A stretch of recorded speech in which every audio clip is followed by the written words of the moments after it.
What is it?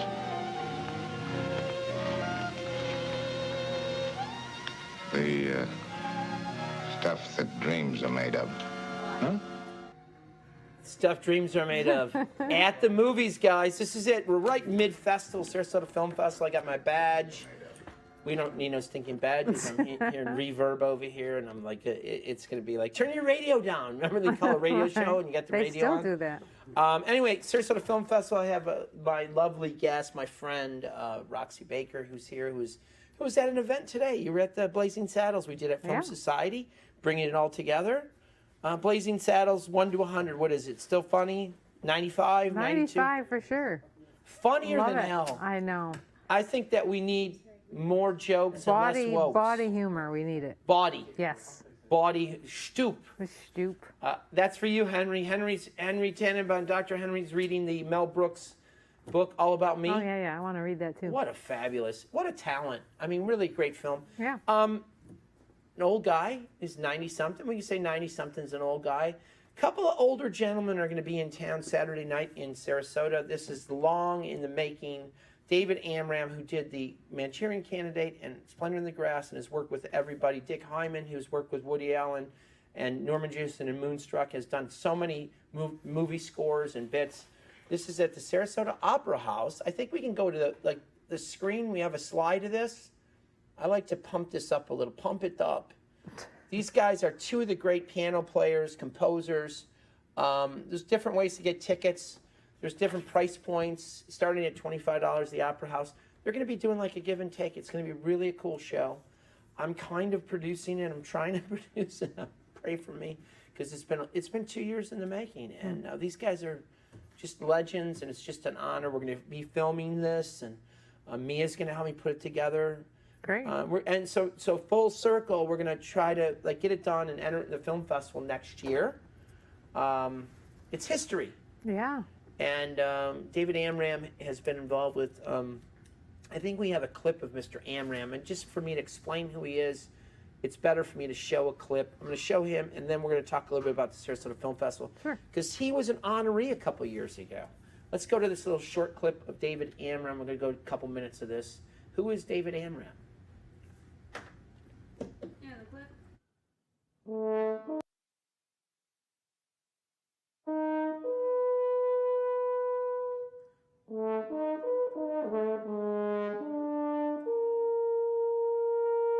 When you've got Frank Sinatra and Pete Seeger in your press kit, Leonard Bernstein and Willie Nelson, when your resume includes Charles Mingus and the Pennsylvania Opera, Woody Fest and Hollywood, you are a different kind of cat. No one has made a more sustained and significant career out of being a different kind of cat than David Amram.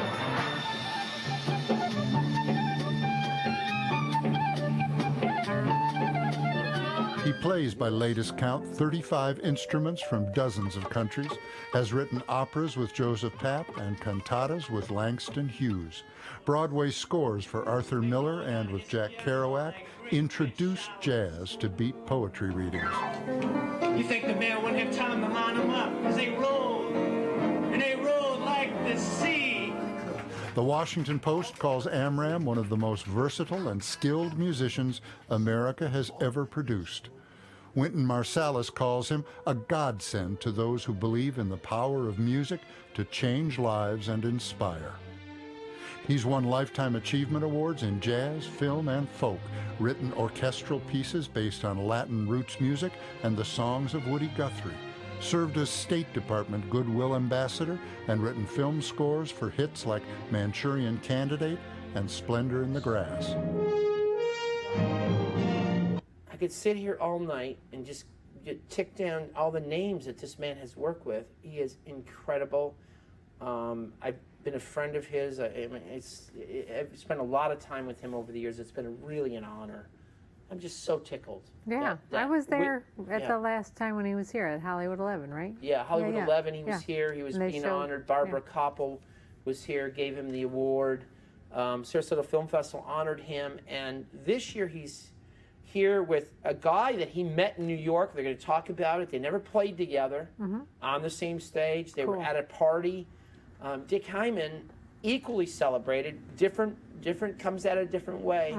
David plays more musical instruments.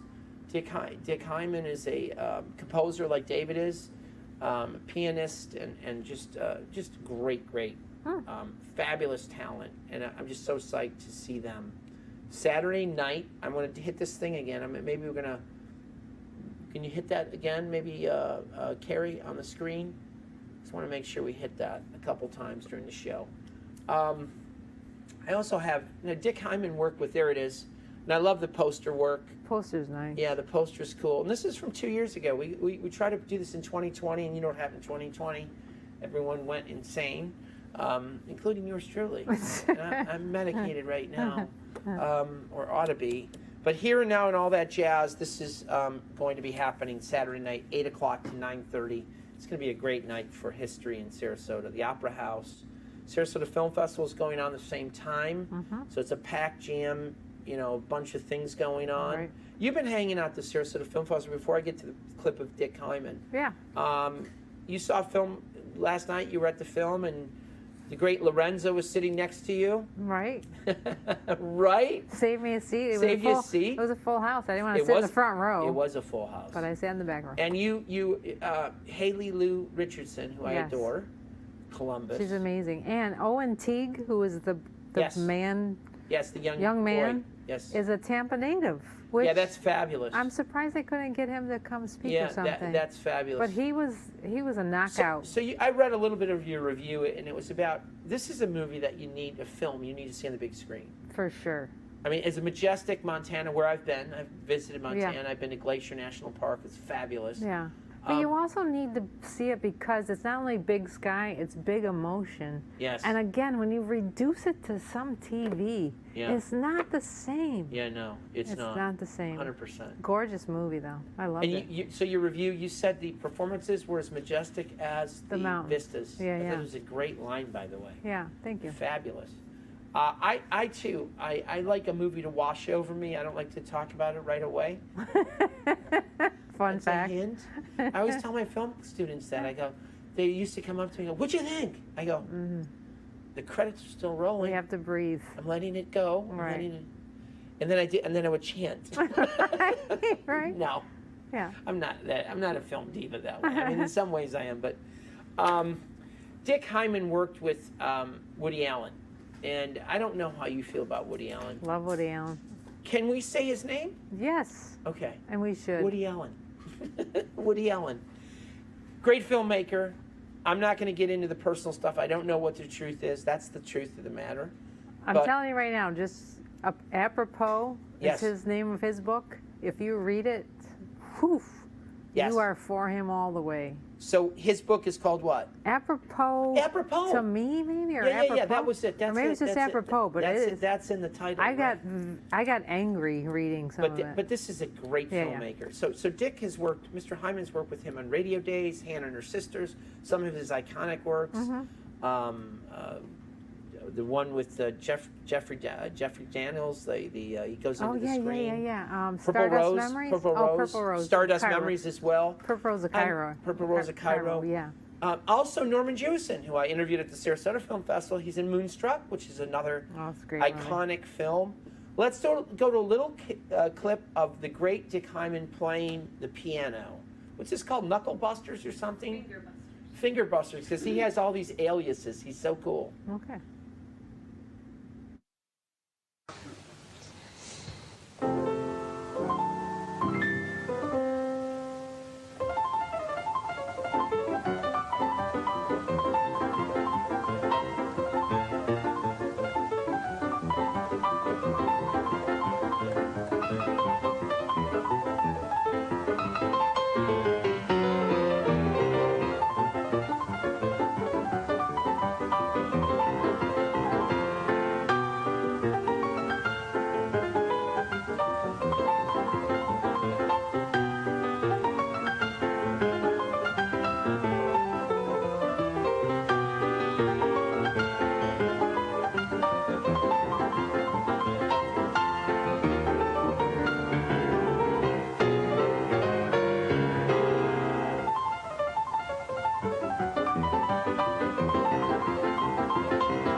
So that's fabulous. This is a great, and this is the words of David Amram. David Amram said to him, and I've been with these guys talking, you know, just the behind the scenes. Right. And David is such a humble guy. He says, "Come on, man, come on. Dick can play anything," which is true. And David is so humble. David plays French horn, penny whistles, piano. He's a composer. So this is just one of those great nights in Sarasota history. Yeah, it's magic, really. It is magic. It really is. Dick Hyman, David Amram, the Here and Now and all that jazz, the Ear Research Foundation. There are tickets available. Go to this. See if we can go to the slide again, if we can. But I bet if you go to the Sarasota Opera House, you can find the tickets. Sarasota Opera House, but also you can Google this for tickets, more information. Go to Here and Now and all that jazz, and there's for $25. You can't beat that. No. How do you like the festival? How do you like to go to festival? Do you go to like till you're blurry-eyed? You watch 10, 11 films in a day like I used to do? No, I can't do that. I'm more of a one. You want to watch one like Yes. you watch Montana Story? Yeah. I like to like absorb it. Yeah. Really. Yeah, and then you'll watch like a short program. Yeah, I like to mix it up, doc, and then. Oh, you mix it up like narrative, that. yeah. So I happened to go the other night. I watched the. I wanted to meet this lady because I mean Louis Armstrong is one of those special people, you know. We're talking about this. We were talking about Blazing Saddles today. It's like I don't. You know, we laugh at the humor. We don't laugh at someone because it's black or white. We laugh because it's funny. I like people because of the talent. Right. Louis Armstrong, Ella Fitzgerald. I don't care. You know, it's like we're not at that place. Elvis, I love Elvis. Johnny Cash. I don't care what color someone. Louis is like one of those Americana figures. Yes. That people love. I mean, he's played with, you know, in movies with Sinatra. He's been with everybody. Big, long career. And his daughter, he had a daughter. It was long thought that he had no children. And this was his daughter he had with his mistress. And he took care of her. And it's called Little Satchmo. And the shocking thing is she lives in Sarasota. Amazing. And she's been involved in, guess what? The jazz industry as an account executive, selling, you know, advertisements for TV, radio stations. So she's really savvy with the jazz. She knows her stuff. Right. And she was at the event the other day with a beautiful Q&A that they did. Rodney did a great job. And I told her about this, and she's coming to this, which is so cool. That's very good. And she knows about both gentlemen. So Little Satchmo, did you get a chance to see this? No, I did not. Is it one that you circle that you would consider? I would. I just don't have time for them all. You're busy. You're jet set, Rox. Yeah. I know you. Deborah Harry. Selling books. You're selling books. By the way, that's a good lead into Georgia Court and the wonderful Bookstore One, which is moved now to the Mark building. Yes. And you like this space, the new love space? Love it. You love this new space. Yes, heaven. It's heaven? Yes, wow. it is. Slice of heaven in Sarasota. It is. Bookstore One, one of our sponsors, one of our great sponsors. Also, Andrew Ford at Sarasota State Auction, Sarasota Trading Company. The next auction is in May 21st, 22nd. We're still taking stuff in, good stuff.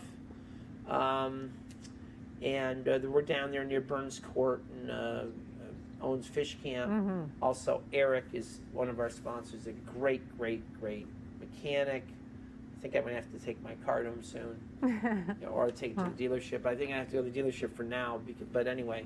So I want to do the clip of Little Satchmo with Sharon. Oh, God, I forgot her middle name. She's got like a dash kind of name, but what a nice lady. Great story. Well done documentary. Little Satchmo. I want to give this some love, too. So let's take a look.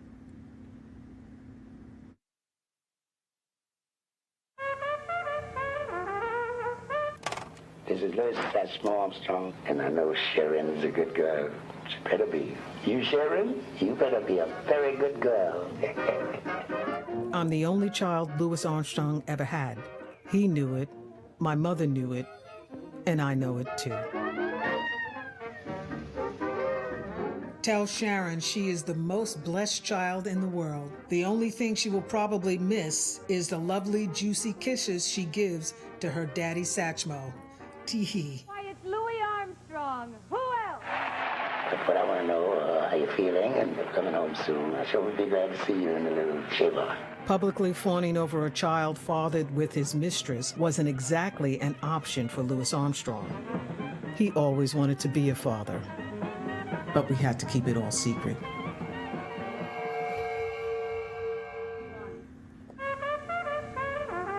You know, that's so hard. At the film ended, and the people stage gave a nice Q&A, and Rodney did a great job. I think they're doing, and Reed's done a nice job. Jenna Malone's interview was great that he had with her, and I went up to her after. I said, you know, you could see that he loved you. Mm-hmm. He took care of her. Mm-hmm. He financially to get her to school so she would go to school. Nice. You know.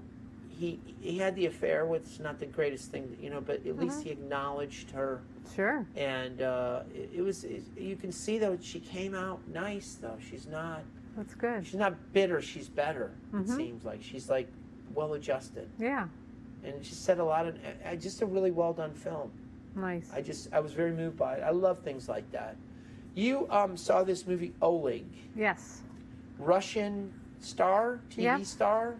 Yeah, and movies too. Set it up because it's a documentary. Yeah, it was called Oleg: the Oleg Vidov story, and his widow was there to present it and did a Q&A. Oh, really? And her name is Jane Borston, and she was a contributor for the LA Times. She actually was kind of a big deal herself. She interviewed Truffaut, Fellini. Yeah, that name does sound. Yeah, she's amazing in her own right. That's a big league name, yeah.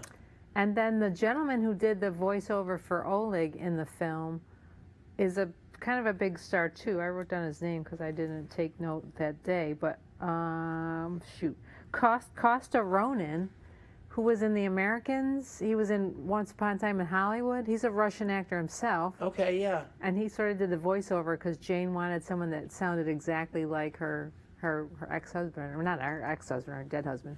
Right. But beautiful story. The thing that was amazing about it were the clips of Russia to really give you a feel. And it was so well edited, and yet they made it during COVID, so they were all doing it from all these different vantage points, like in these little rooms, and it all comes together in this beautiful piece about this man who died a couple years ago, who just had a horrendous life because of the oppression in Russia. And because of the things in Ukraine, it means more now than ever, because you're realizing that people are still experiencing this. But what a amazing story the man's life was, and he just quietly fought. He quietly resisted and got over here. Yeah. First to Yugoslavia, so many people and then to America. That's their avenue. That's what they do. But then you know what he did at the end of his life? It's beautiful. He gave back. He found these animators, Russian animators, the cartoons that he watched as a kid, and he literally redid all those frames to make them right. He spent all of his own money, and then he also helped modern Russian animators to get noticed in the world. So I mean, talk about a great guy. Like, wow. So you were impressed with this? So impressed. It was you saw great. this at the Municipal Auditorium? Yeah. And you like the venue. You think it's no. I'm shamed. I'm not shaming you.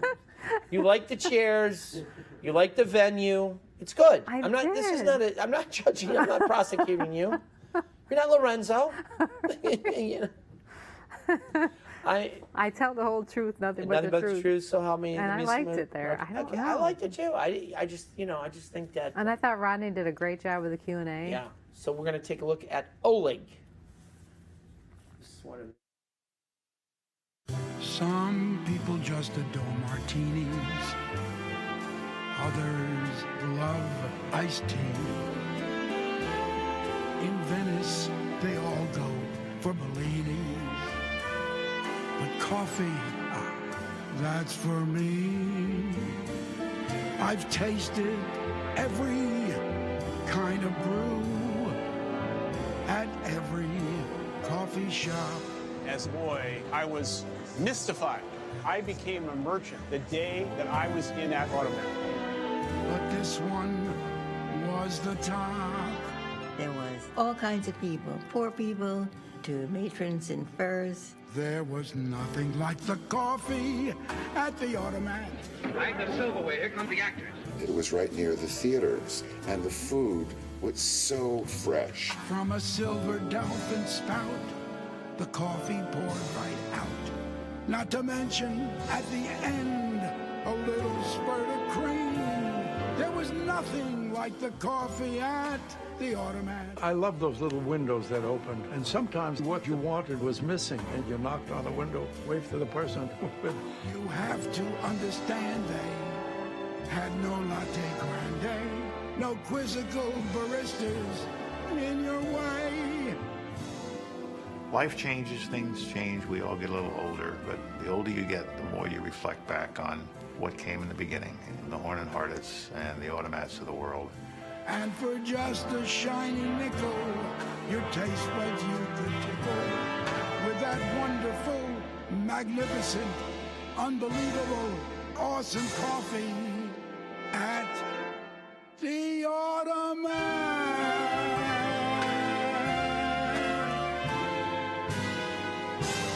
Use everything I've said. I'm popular, I'm famous. Make me the spearhead of selling this Meshuggah documentary. So that wasn't Oleg. That was a Meshuggah guy who's ringing in my ears today because I just saw Blazing Saddles with him, and he did this cross-eyed move. That's Mel Brooks from the Automat, which I'll talk about briefly, and then we're going to finish with Oleg because it was a wonderful film that you're talking about, the Russian TV star. But this guy, you just love him in there. He's part of the narrative of this.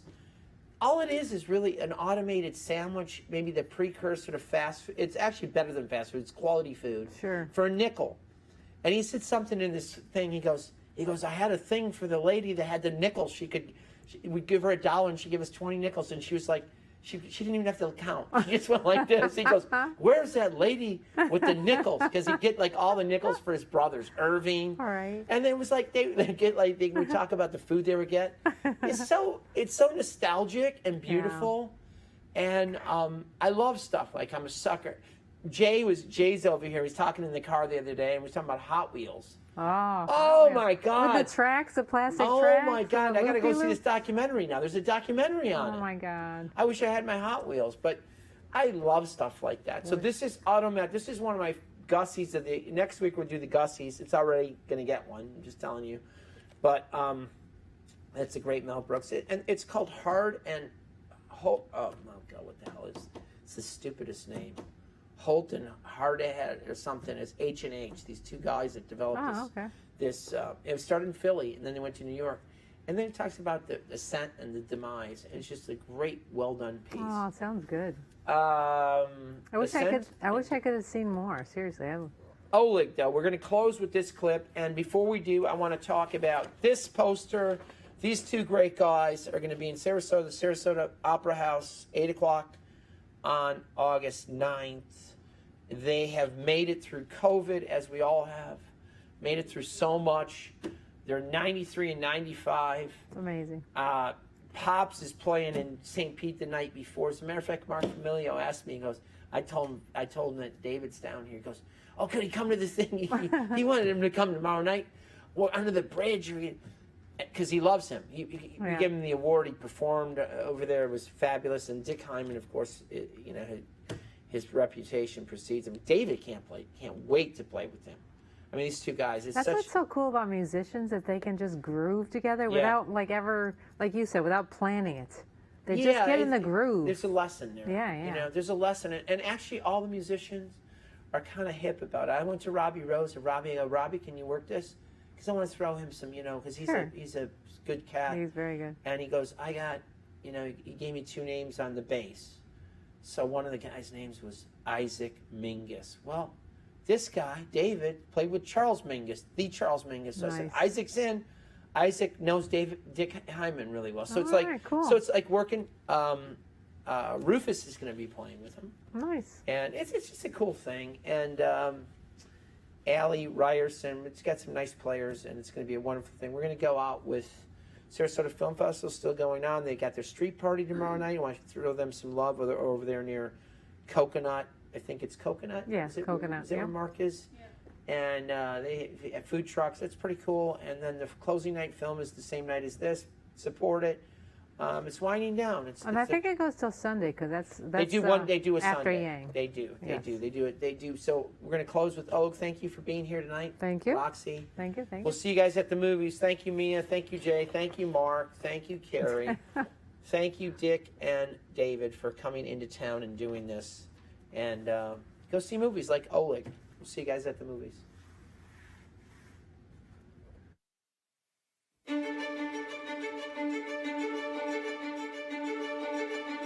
I wanted to escape. I had to find a way. And so his life became a struggle for freedom. He was the most popular young actor of his generation. There was something about him that was kind of grand and at the same time kind of mysterious. An American film critic said to me, "Do you know who this man is?" And I said, "I understand he's a Soviet actor." And he said, "No, my dear, he's the Robert Redford of Russia." His name was Oleg Vidov. People in democratic societies tend to take their freedom for granted. Growing up in the Soviet Union, this man's life was different. The most important thing for him was freedom and following his moral beliefs. In the Soviet Union, the film industry was always a combination of entertainment and propaganda. I started to think I'd like to become a film actor. He's a superhero. He's a warrior. Красивый, но не понимающий, что он красив. He's like James Dean in Russia. К нему бросались девочки. Мне нравился этот типаж, я тебе хочу сказать. A young guy from the Soviet Union suddenly to be in south of France with palm trees and cocktail parties. I wanted to live that way, traveling around the world, socializing freely. Nothing could save him from a system that would insist on making decisions for him. It's humiliating to be locked in a cage where strangers control your life. I was taking an enormous risk. News of his defection was covered in the press. I did not fall in love at first sight, but he did somehow. In Joan, I saw a familiar soul. Meeting her was my greatest fortune. I had no idea who he was. Of course, I didn't know that he was my dad. Some actors have a very successful transition to more mature characters. There were always a lot of fans. His fans had forgiven him for defecting in 1985. Russia is my homeland. Its divine beauty speaks to me in quiet and profound ways. No matter what they tried to take from me, I always followed my heart. And that is my freedom.